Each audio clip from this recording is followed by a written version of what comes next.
ng ang Pantukan Municipal Police Station Chief. Sir, ma'am, good afternoon po, live kayo sa RMNDZ XL Manila. Si Radyo Man Lourdes po ito. Yes ma'am, good afternoon po, no? Sorry po, tama ho ba, Irish? Yes ma'am, Irish po pangalan ko. Then second name ko po ma'am, Hezron po. Pasensya na ho, sir, pasensya na po. When we say Irish kasi, akala ho natin, sorry, pasensya na po. Colonel, Yes ma'am, that's okay ma'am, no problem with that po. siguro malimit na pagkakamalan talaga, sir, di ba? Kasi Irish. Yes ma'am, yes ma'am. Sir, salamat. Exactly po, Oo. tama po. Sir, nagulat lang ho kami kahapon, Okay. Ano yung pinaka-latest dito sa, binata ba ito, sir? Or may asawa itong fresh grad na binaril diyan po sa inyong area of responsibility? Yes ma'am, no? So far, ano po yung siya, binata po ma'am, no? And then yung primary suspect natin, yun po yung dating ex niya po. Andali po. Binata yung nabaril. Opo, ma'am. Yung suspect, ex niya? Opo, ma'am, opo. Lalaki po ang suspect? Hindi po ma'am, ano po, babae po ma'am. Ang bumaril, babae? Hindi po ma'am, yung principal po natin, babae po ma'am, and then yung mga gunman po natin, mga lalaki po ma'am. Okay. When we say principal, siya yung utak. Yes ma'am, yes po. Okay. Anong koneksyon ng babae at itong dalawang lalaking suspect? Ano to? Magkakamag-anak? Hindi ma'am, parang i-hire po ng babae, and then yung isa po doon, yung sasakyan i-hire niya rin po, yung getaway vehicle nila, tapos yung isa po, boyfriend niya po yung isa, current boyfriend niya po. Bali, 4 po sila ma'am. Okay, so ulitin ko lang, sir, so 3 lalaki, tapos isang babae, yung prime suspect. Opo ma'am, opo. Yung bumarel, yung riding in tandem, ito yung hinire, then yung isa, current boyfriend ngayon ng babae. So far po ma'am, wala pong riding in tandem, I stand correctly po. Okay, Kasi po please.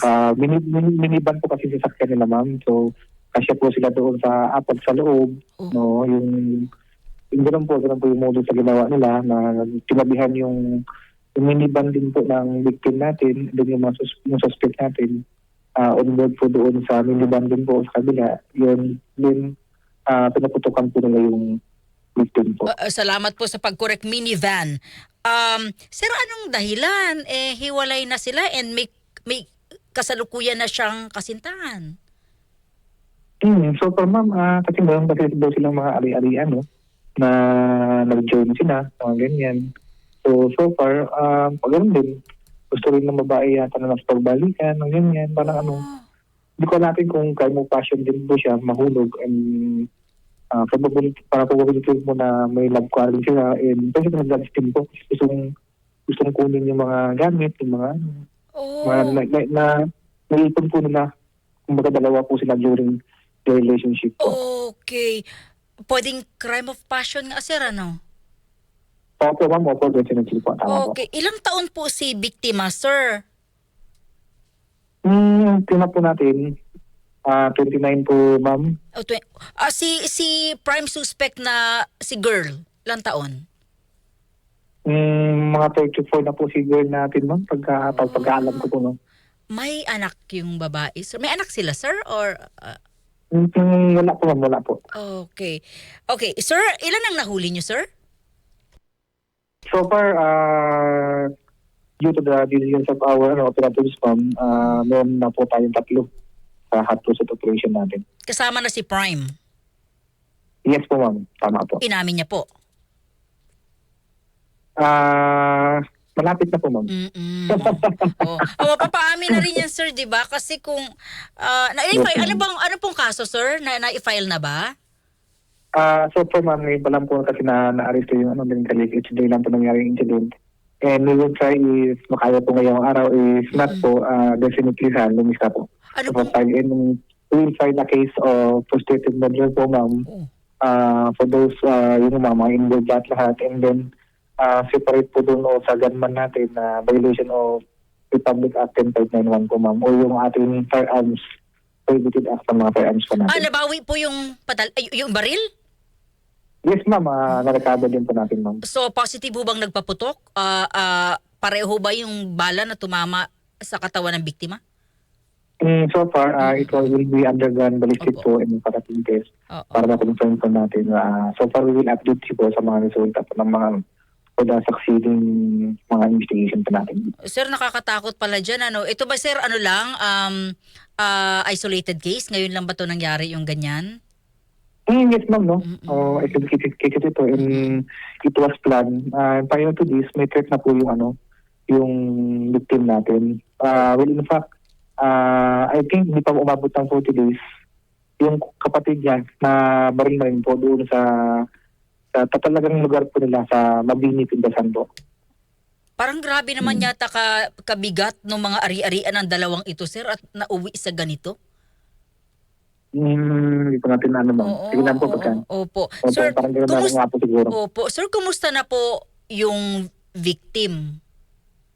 So far, stable naman po yung victim natin and he will undergo operation po to excrete the 4 bullets inside his body po. 4 na bala.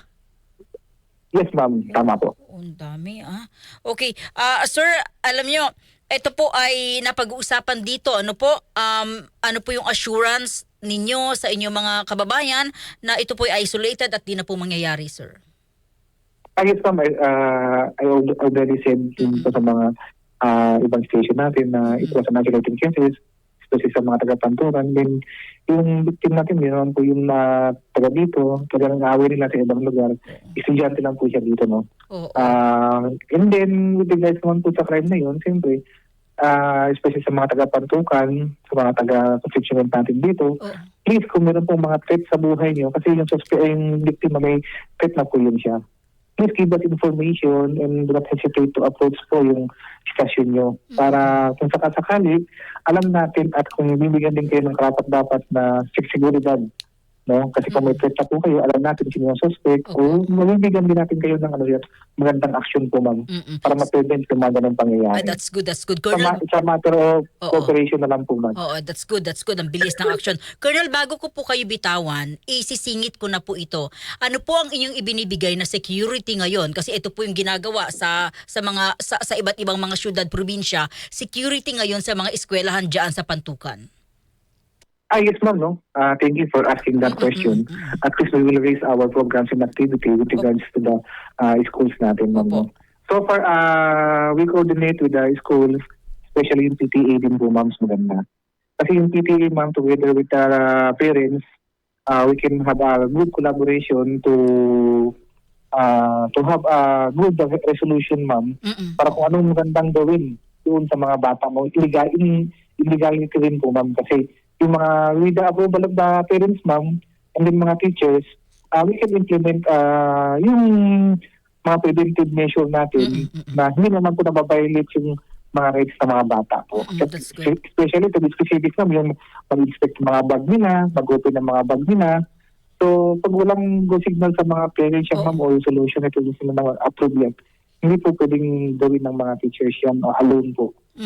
However, with the collaboration po, ma'am, and with the approval ng mga parents natin sa PTA, din po, pwede pong gawin natin yun. Other than that, ma'am, meron din kami yung plan ng mga symposium, activities with regards po sa prevention ng mga online gaming, addictive ng mga ganyan. So, yun po, ma'am, yun po yung mga future programs po namin with regards sa mga incident po. Colonel, nagpalabas ho ba kayo ng mga tauhan nyo na mag-roving o nakabantay sa mga labas na mga eskwelahan? Yes, ma'am, no? Precisely, tama po yung sinasabi nyo. Na on the very onset po ng pag-opening ng class, no? Especially kami dito sa Mindanao, ma'am, na ano pa nga yun, ma'am, napa-earthquake pa. No? So, ang kapulisan, nakapalibot po talaga, hindi lang po mandato sa amin ng Xiamen CPNP, pero ginagawa din talaga po namin yan. Tapos, after which, meron pa pong incident yung nangyari. So far, kaya nga po, from the start ng klase po, umaga, hanggang hindi pa nakakapasok yung mga bata, andyan pa rin po yung police na nagbabantay. Ganun din po paglabas nila Because hindi pa nakakauwi yung pinaka-isang estudyante sa loob ng barangan. Hindi po aalis yung mga kapulisan That's dyan good. po. Galing. Sir, ang galing. Maraming salamat po sa inyong agarang tugon, sir, ha? Ang galing. Thank you po. Mabuhay po Yes, kayo, ma'am, sir. ma'am, Thank salamat you. po. Yes, ma'am, salamat din po. Mabuhay din po kayo. DZXL. Ang galing, ha? Si Police Exclusive. Lieutenant Colonel Irish Hezron Parangan.